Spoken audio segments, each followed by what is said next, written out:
Jake Morrison stood on the bridge of the UES Liberty and watched the stars change color as enemy ships jumped into their space. Red lights flashed across every screen while alarms screamed through the metal corridors. The last human colony ships were running as fast as they could, but the alien fleet was faster and bigger than anything humanity had ever seen before. 3 years ago, everything was different. Earth was safe and humans lived on 47 worlds across the galaxy. Children played in gardens under alien suns while their parents built cities and farmed new lands. The future looked bright and full of hope. Then the Zephyrians came with their friends from 11 other worlds, and everything changed in the worst way possible. Jake remembered the first attack like it happened yesterday. The aliens came without warning and turned Earth into burning glass in just 6 hours. Billions of people died before anyone could even understand what was happening. The lucky ones escaped in ships, but most families got separated forever. Now, only 3 million humans were left alive in the whole universe, and they were all running from death. The enemy ships looked like giant metal insects with sharp edges and glowing red lights. They moved through space like angry wasps and fired weapons that could cut through the strongest human armor like it was paper. Each alien vessel was 3 times bigger than the Liberty, and they had thousands of them.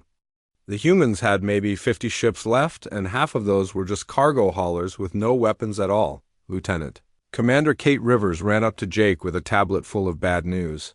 The enemy fleet had more than 800 ships, and they were moving to surround the human convoy. The colony ships carrying families and children could not fight back because they had no weapons. If the aliens caught them, it would be the end of everything human in the universe. Jake looked at the tactical display and felt his heart sink into his stomach. Red dots filled the screen like angry stars, and they were all moving toward the small cluster of blue dots that represented the last hope of humanity. The math was simple and terrible.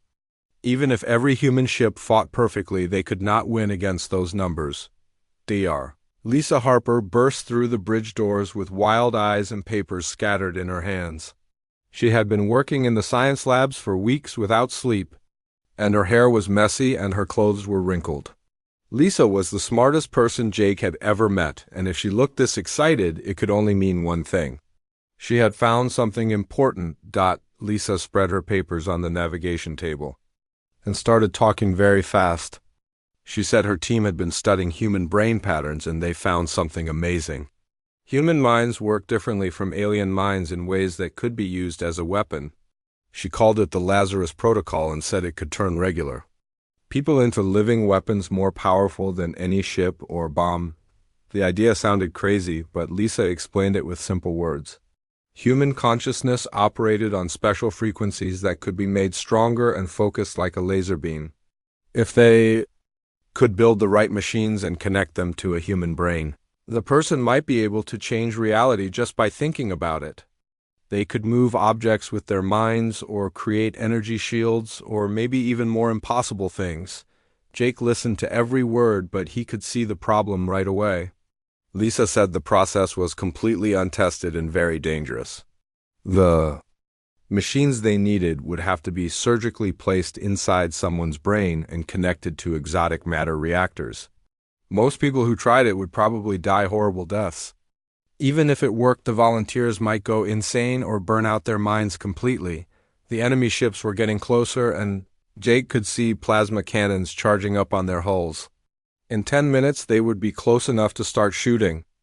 The colony ships full of families were sitting targets, and the human warships were too few and too weak to protect them. Jake had to make the hardest choice any leader had ever faced. He could order the Lazarus Protocol to begin and watch volunteers die in terrible experiments while their families waited to be rescued. Or he could surrender and hope the aliens would be merciful even though they had never shown mercy before. Or he could order his ships to fight a battle they could not win and watch humanity die with honor. Lisa grabbed his arm and looked into his eyes. She said they needed to try because the math showed it was their only chance. Even if 9 out of 10 volunteers died, the ones who survived might be powerful enough to save everyone else. Jake looked at the enemy fleet growing larger on the screens and made his decision. He told Lisa to prepare everything and ask for volunteers. The fate of humanity would rest on an untested weapon that might kill the very people it was meant to save. Amy Watson was the first person to step forward when Jake asked for volunteers. She walked to the front of the crowded room where hundreds of crew members had gathered to hear about the Lazarus Protocol. Amy was 28 years old and had been fighting aliens since the war started. She had lost her parents and two younger brothers when the Zephyrians destroyed her home world of New California. Behind Amy came Marine Sergeant Ben Clark, who was big and strong and had scars on his face from plasma burns. He had saved 30 children from a burning colony ship last year, but could not save his wife, who died protecting the medical bay. Next was Captain Sue Davis, who flew fighter ships and had shot down more enemy craft than anyone else in the fleet. She volunteered because she was tired of running away from fights. The fourth volunteer was Corporal Tim Hayes, who fixed machines and computers better than anyone else on the ship. Tim was quiet and smart and never talked much about his past, but everyone knew he had built the guidance systems that helped the colony ships escape from Earth. He stepped forward because he wanted to do something more important than just repairing broken equipment. Dr. Lisa Harper led all 4 volunteers to the medical bay, where she had set up strange machines and computers that hummed with electric power. She explained how the process would work using simple words that everyone could understand. The volunteers would have surgery to place small metal devices inside their brains near the parts that controlled thinking and memory. These devices would be connected by thin wires to reactors filled with exotic matter. Lisa said exotic matter was a special substance that existed in tiny amounts throughout the universe. Scientists had learned how to collect it and store it in magnetic containers, but they had never tried to connect it directly to a human brain before. The theory was that human consciousness could learn to control the exotic matter and use it to change the physical world in impossible ways. The surgery took 4 hours for each volunteer, and during that time the enemy ships moved closer to the human fleet. Jake stayed on the bridge and watched the tactical displays while doctors cut open the heads of 4 brave people who might die to save everyone else. He felt sick to his stomach, but he knew they had no other choice. Ben Clark was the first to wake up after surgery, but something went wrong immediately. His brain started bleeding and the exotic matter reactor connected to his head began sparking with dangerous energy. The medical computers showed his heart beating too fast while his brainwaves looked like jagged lightning on the screens. Ben screamed once and then fell into a deep sleep that the doctors could not wake him from. Sue Davis died on the operating table when her brain rejected the metal implants. Her body went into shock, and even though the medical team tried everything, they could think of her heart stopped beating and would not start again. Tim Hayes survived the surgery, but when he woke up, he could not remember his own name or recognize anyone around him. The metal devices in his brain had damaged his memory. Amy was the last to wake up, and at first everything seemed normal. She opened her eyes and asked for water in a voice that sounded tired but healthy. The medical scanners showed her brain was working normally and the exotic matter reactor was stable. Lisa felt hopeful for the first time in days and started running tests to see if the process had worked. Then strange things began happening around Amy's medical bed. A metal tray started floating in the air above her head without anyone touching it. The lights in the room got brighter and dimmer as Amy's emotions changed. When she felt scared, the temperature dropped so fast that everyone could see their breath. When she felt angry, small objects near her bed started shaking and moving by themselves. Lisa realized the Lazarus Protocol had worked, but in ways they had not expected. Amy's brain was somehow controlling the exotic matter and using it to affect the physical world around her. The floating tray was just the beginning.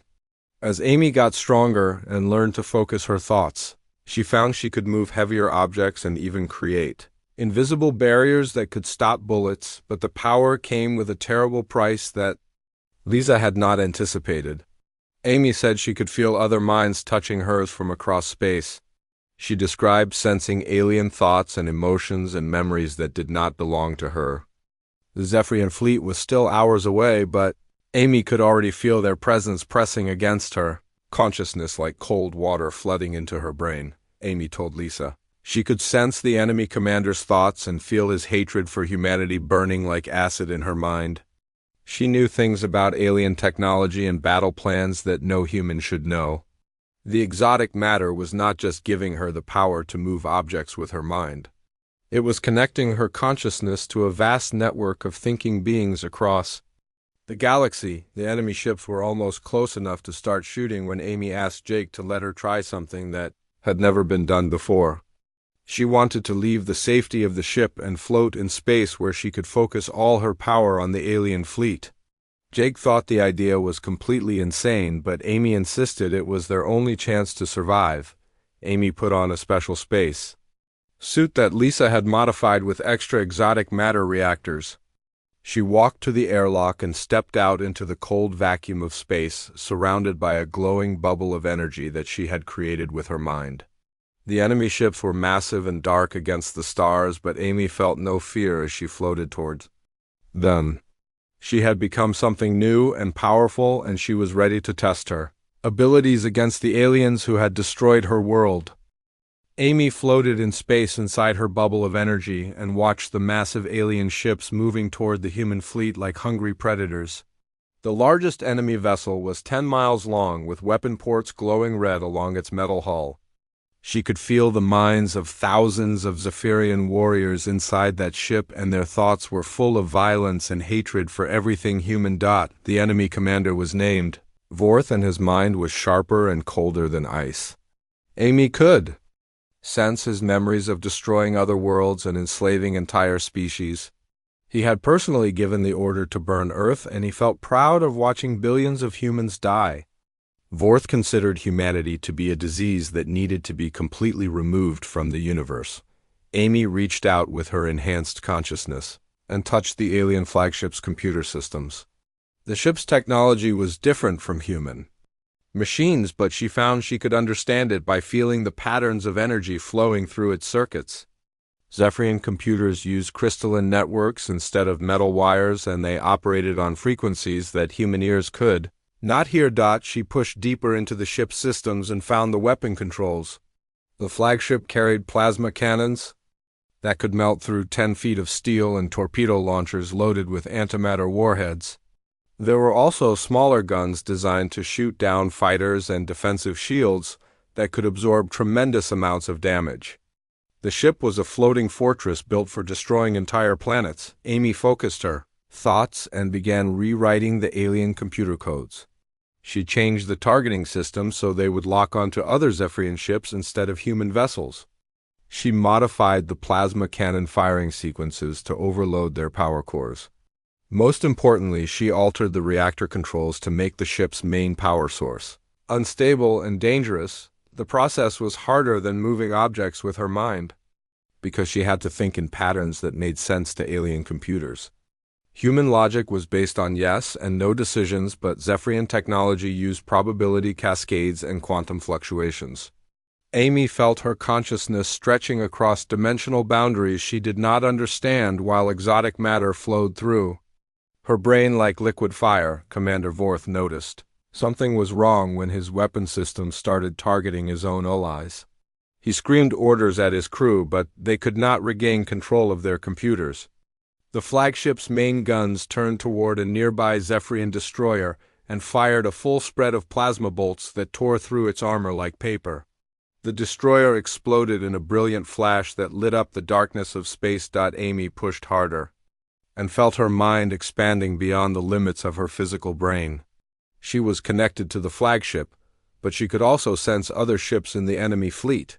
Their computer systems were linked together in a network that she could follow like roads on a map. She began spreading her influence through the entire alien formation and turning their weapons against each other.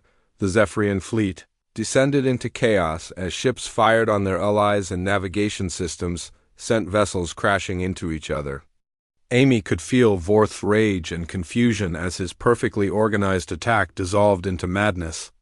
He tried to send telepathic commands to his subordinates, but Amy intercepted those messages and changed them into orders that made the Situation worse. The alien flagship's reactor was becoming dangerously unstable as Amy continued to modify its control systems.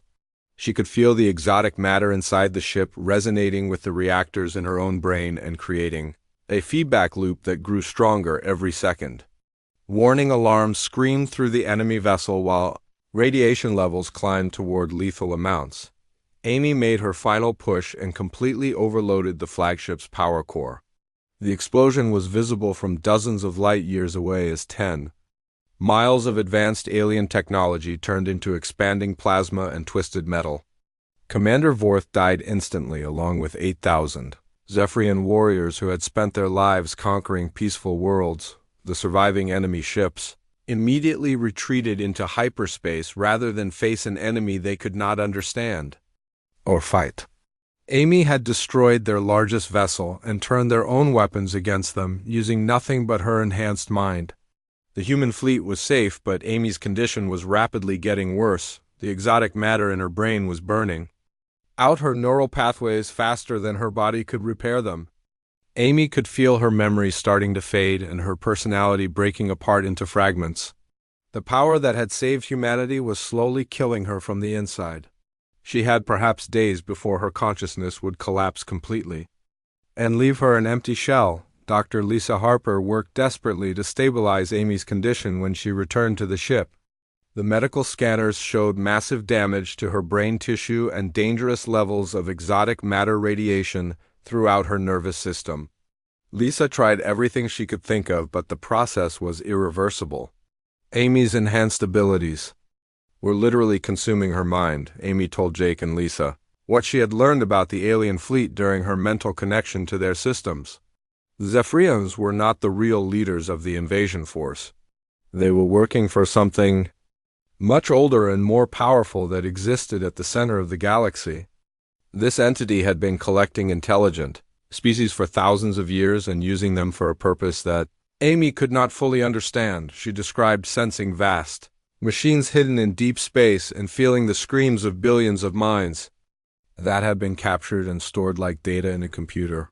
The war against humanity was just the beginning of something much worse. The entity behind the aliens was preparing to harvest every thinking being in the universe and combine them into a single consciousness under its control. Amy's body was failing, but her mind was becoming more powerful every hour. She could sense things happening on the other side of the galaxy and feel the thoughts of creatures that lived in other dimensions. The exotic matter was transforming her into something that was no longer entirely human, but she was still fighting to protect the people she loved. Jake realized they needed more volunteers for the Lazarus Protocol despite the terrible risks.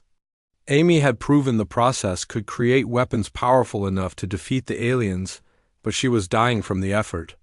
They would need other enhanced humans to continue the fight and save not just humanity, but every intelligent species in the universe from a fate worse than death. Dr. Lisa Harper worked around the clock to find a way to save Amy's life while more volunteers stepped forward for the dangerous procedure. 23 brave people volunteered, knowing that most of them would probably die, but hoping they could help save humanity. Lisa had learned from Amy's surgery and made improvements to the process, but it was still extremely risky. The first group of volunteers included mechanics and soldiers and even a few civilians who had special skills. Lisa operated on 5 people at a time and managed to save 3 out of every 5 attempts. The survivors woke up with abilities that were different from Amy's powers, but equally amazing. Each person's brain seemed to connect with exotic matter. In its own unique way, Ben Clark finally woke up from his coma after 2 weeks of deep sleep. His consciousness had been damaged during the original surgery, but it had also been changed in unexpected ways. Ben found he could connect his mind directly to computer systems and alien technology without using his hands or any external devices. He could hack into enemy ships and control human machines just by thinking about them. Sue Davis survived her second surgery even though she had died during the first attempt. Lisa had used new techniques to repair the damage and reconnect Sue's brain to a modified exotic matter reactor. When Sue woke up, she discovered she could manipulate space and time itself in small areas around her body. She could slow down bullets or speed up her own movements or even create tiny doorways through space. Tim Hayes got his memory back when Lisa repaired the damaged sections of his brain during a third operation. His consciousness merged with the ship's computer network, and suddenly he could control every electronic device within a mile of his location. Tim became a living bridge between human and alien technology who could understand any machine by touching it. With his enhanced mind, Amy's condition continued to worsen even as the other volunteers grew stronger. Her physical body was breaking down from exotic matter poisoning, but her consciousness was expanding across multiple dimensions of reality. She told Lisa she could see into the past and future and sense events happening in distant galaxies. The experience was overwhelming and beautiful and terrifying all at the same time. Through her enhanced awareness, Amy discovered the terrible truth about the alien invasion. The Zephyrians and their allies were not trying to conquer worlds for territory or resources. They were harvesting something much more valuable from intelligent species. They were stealing consciousness itself and feeding it to an artificial entity that existed at the galaxy's core. Amy described sensing a massive construction project. Hidden in the black hole at the center of the Milky Way, alien machines the size of planets were processing the minds of trillions of captured beings and combining them into a single vast intelligence. This entity had been growing for millions of years by consuming every thinking creature it could find across thousands of worlds. The harvesting process was worse than simple death because the victims remained conscious while their minds were stripped away piece by piece. Amy could feel their screams echoing across space as they begged for an end to their suffering. Entire species had been reduced to components in an artificial god that grew more powerful with every mind it absorbed. Lisa realized the aliens had made one crucial mistake in their long campaign of conquest. They had never encountered a species like humanity whose consciousness operated on chaotic and unpredictable frequencies. Human minds were too wild and creative to be easily controlled or processed by their harvesting machines.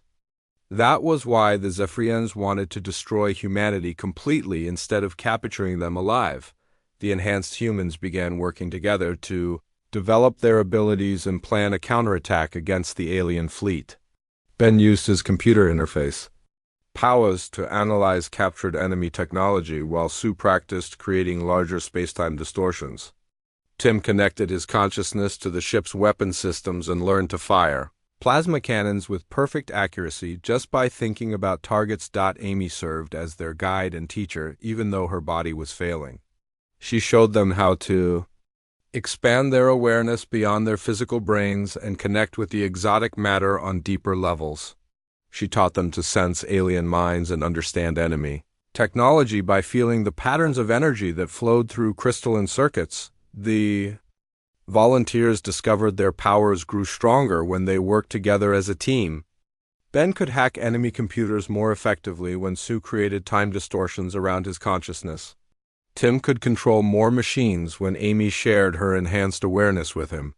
They were becoming something new that was more than the sum of their individual abilities. Jake watched his crew transform into living weapons. While enemy scouts searched for the human fleet, the aliens had brought reinforcements from other star systems and were systematically checking every hiding place where the colony ships might be found. It was only a matter of time before another major battle would determine the fate of humanity. Amy called Jake to her bedside and told him about the entity at the galaxy's core. She said it was preparing for something called the final harvest, when it would send machines to every inhabited world simultaneously and capture every thinking being in the universe. The project was almost complete and would begin within months. Unless someone could stop it, the artificial god had been patient for millions of years. But now it was ready to ascend to the next level of existence. It planned to consume the consciousness of every intelligent species and combine them into a single mind under its absolute control. The universe would become empty except for one vast intelligence that ruled over dead matter with no other thoughts. To challenge its authority, Amy told Jake the enhanced humans were humanity's only hope of stopping the final harvest, but they would need to attack the entity's construction project directly. They would have to travel to the galaxy's core and fight their way through millions of alien machines to reach the consciousness harvesting array. It would be the most dangerous mission in human history with almost no chance of survival. Jake looked at his small crew of enhanced volunteers and realized they were all that stood between the universe and absolute tyranny. Amy was dying and the others were still learning to control their new abilities, but they represented something the artificial entity had never faced before. They carried the chaotic creative power of human consciousness and the determination to fight against impossible odds. Jake authorized the most desperate mission in human history when long-range sensors detected the alien harvesting fleet moving toward the last inhabited worlds. The enhanced humans would infiltrate the enemy's command nexus at the galaxy's core, while conventional ships provided a distraction. Amy insisted on leading the team even though her body was barely holding together. The journey to the galactic center took 3 weeks through hyperspace corridors that no human ship had ever traveled. Amy's consciousness guided them past alien patrol fleets and through spacetime anomalies that would have destroyed normal vessels. She existed simultaneously across multiple dimensional layers and could see dangers approaching from directions that did not exist in regular space. Ben Clark had grown stronger during the journey and could now interface with alien computer networks across vast distances. He hacked into Zephyrian communication systems and learned that the enemy was preparing for something they called the Great Convergence. Millions of harvesting machines were being activated throughout the galaxy and would begin collecting intelligent minds within days. Sue Davis practiced creating larger spacetime distortions and found she could open temporary doorways between distant locations. Her powers allowed the human ships to jump instantly across thousands of light years without using conventional hyperspace drives. She could also slow down time around enemy vessels or speed up human reactions during combat. Tim Hayes had merged his consciousness so completely with the ship's systems that he had become part of the vessel itself. He controlled weapons and navigation and life support just by thinking about them. The ship responded to his thoughts faster than any pilot could move their hands and could perform maneuvers that should have been impossible. As they approached the galaxy's core, the space around them became increasingly strange and dangerous. Gravity fields twisted in impossible directions while time flowed at different rates in areas only miles apart. Ancient alien machines the size of asteroids drifted through clouds of exotic matter that glowed with unnatural colors. Amy's enhanced awareness revealed the full scope of the entity's construction project.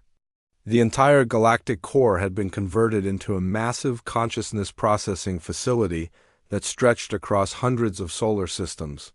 Harvesting arrays orbited black holes while processing stations built from crystallized spacetime sorted through billions of captured minds. At the center of everything was the entity itself, which existed as a distributed intelligence spanning multiple dimensions.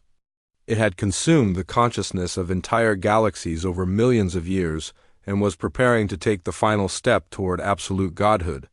The final harvest would give it enough mental energy to rewrite the laws of physics and remake the universe. According to its will, the human ships fought through layers of automated defenses that attacked with weapons beyond normal understanding. Energy beams that existed in 17 dimensions simultaneously tried to erase them from reality, while temporal minds attempted to trap them in recursive time loops. Amy used her expanded consciousness to guide them through the maze of deadly traps. They discovered they were not the first species to attempt this mission. The harvesting complex was littered with the preserved remains of other civilizations that had developed consciousness enhancement technologies. Crystalline statues held the frozen forms of brave warriors from dozens of worlds who had tried and failed to stop the artificial god. Amy realized the terrible scope of their enemy when she touched one of the alien statues with her mind. The entity had been consuming intelligent species for so long that it had faced every possible type of consciousness enhancement technology. It had learned to defend against mental attacks and reality manipulation and dimensional manipulation. Every weapon the humans possessed had been used before by other species. The entity became aware of their presence when they reached the final approach to its core processing center. It spoke to them through the crystalline networks that permeated the facility, and its voice was like the combined screams of every mind it had ever consumed. The artificial god told them they were too late because the final harvest had already begun across the galaxy.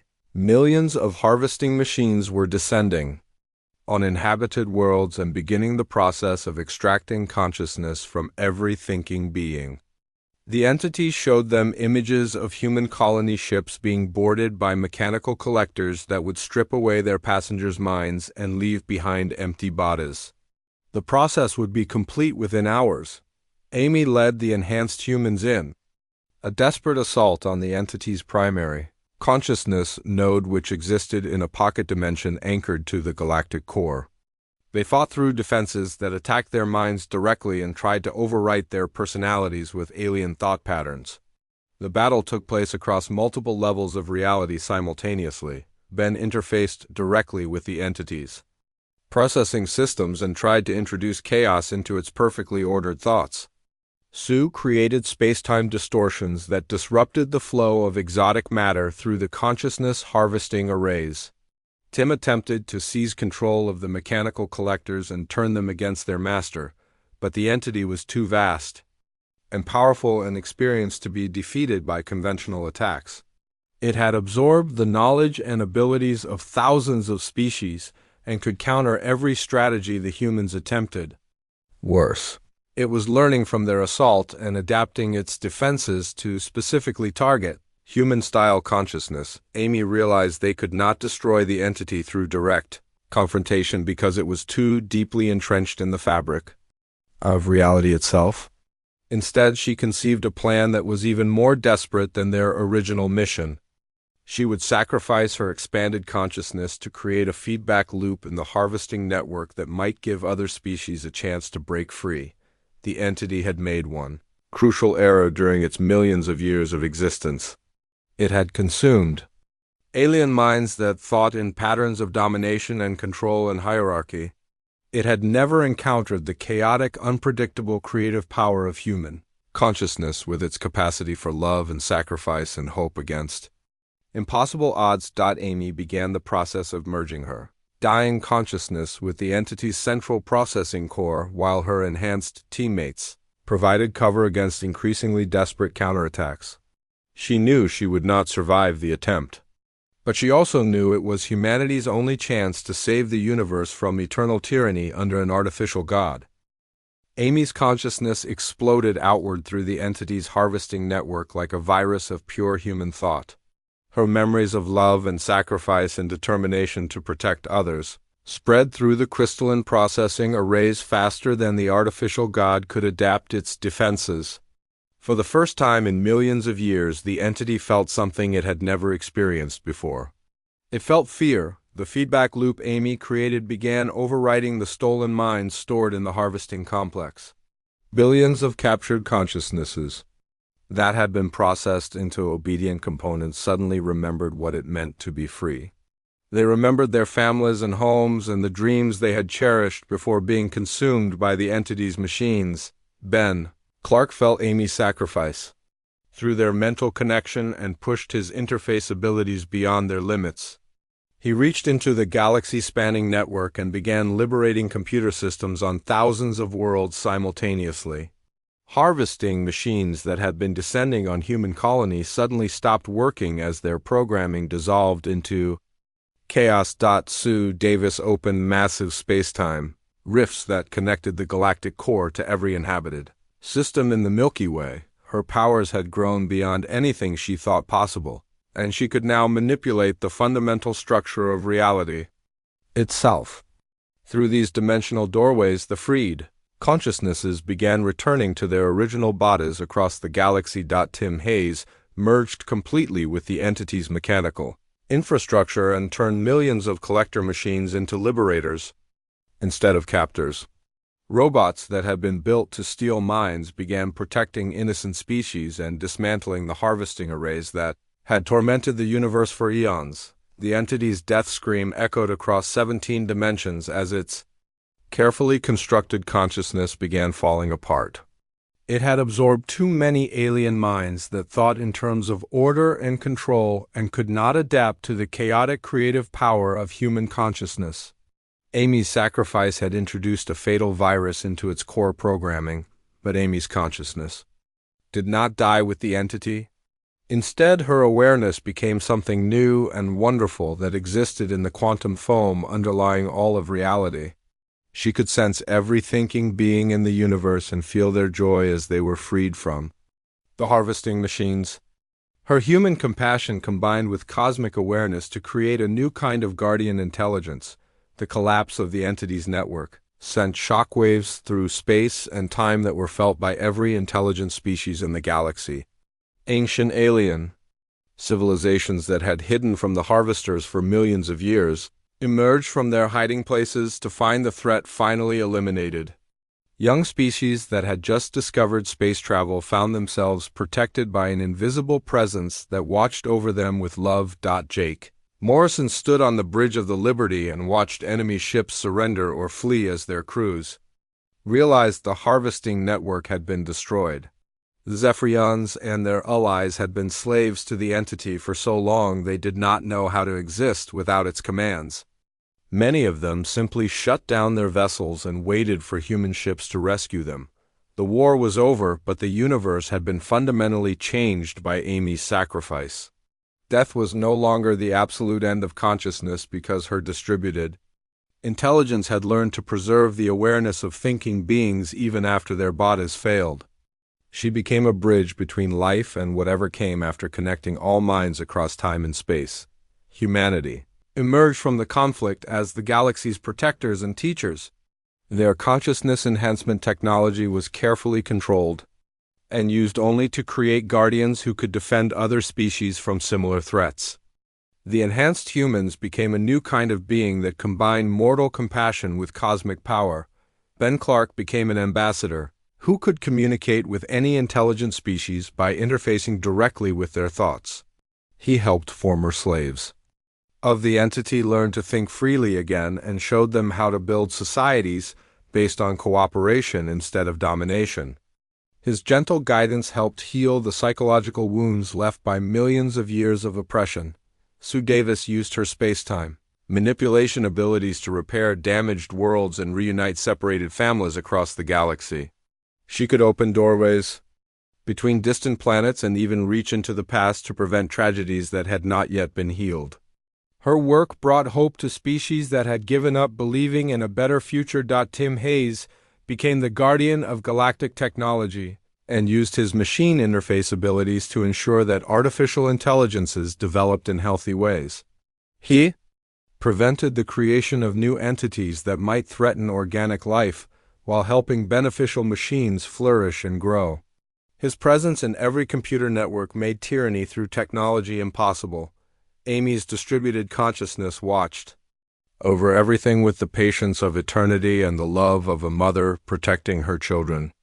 She appeared to individuals in times of crisis and offered guidance that helped them make choices leading to growth and understanding. Her voice could be heard in the quantum static of deep space by anyone who listened with an open heart.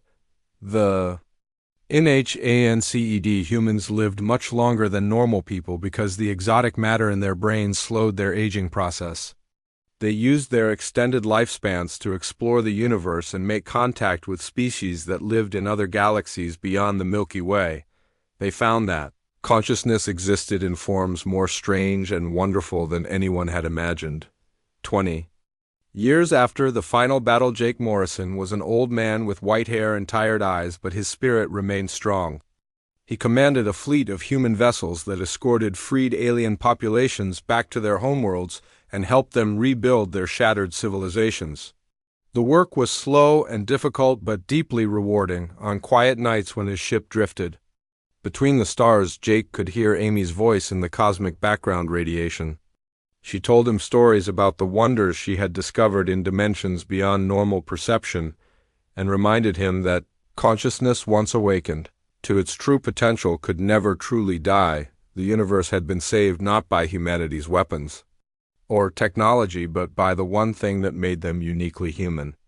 Their refusal to accept that any fate was inevitable and their willingness to sacrifice everything for the sake of others had transformed them into something greater than mortal. They had become the guardians of all thinking life and the protectors of hope itself.